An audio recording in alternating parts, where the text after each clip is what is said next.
Petit manuel à l'usage de l'apprenti médium.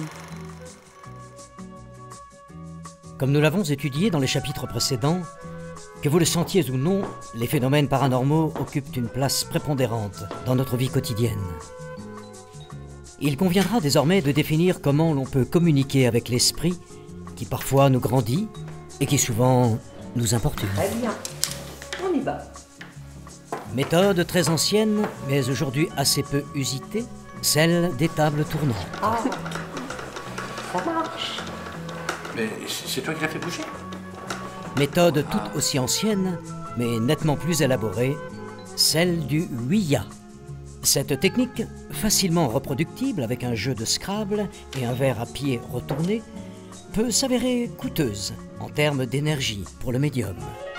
Esprit, es-tu là?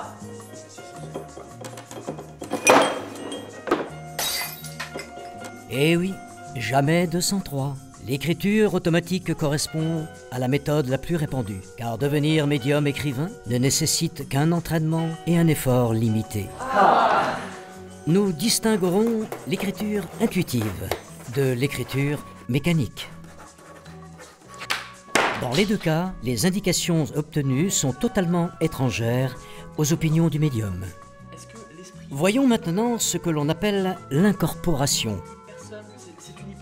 Un esprit vient de façon temporaire s'approcher très près d'un médium afin de lui communiquer certains aspects de sa personnalité. Mais non, ce n'est pas tout à fait ce que vous croyez. Car l'esprit ne prend jamais possession du corps du médium. Considéré comme le plus haut niveau de la médiumnité, le médium se relaxe totalement et laisse un esprit s'adresser directement à travers lui.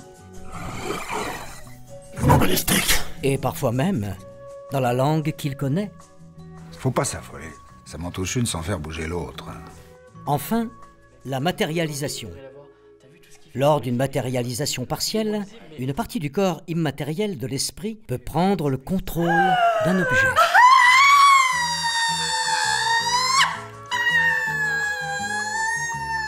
Et lors d'une matérialisation complète, l'esprit peut densifier intégralement son corps spirituel.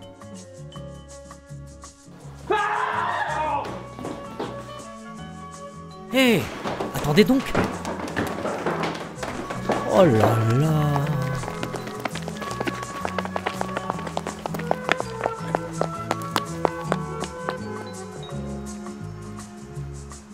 Dans notre prochain épisode, comment chasser d'un corps un esprit frappeur.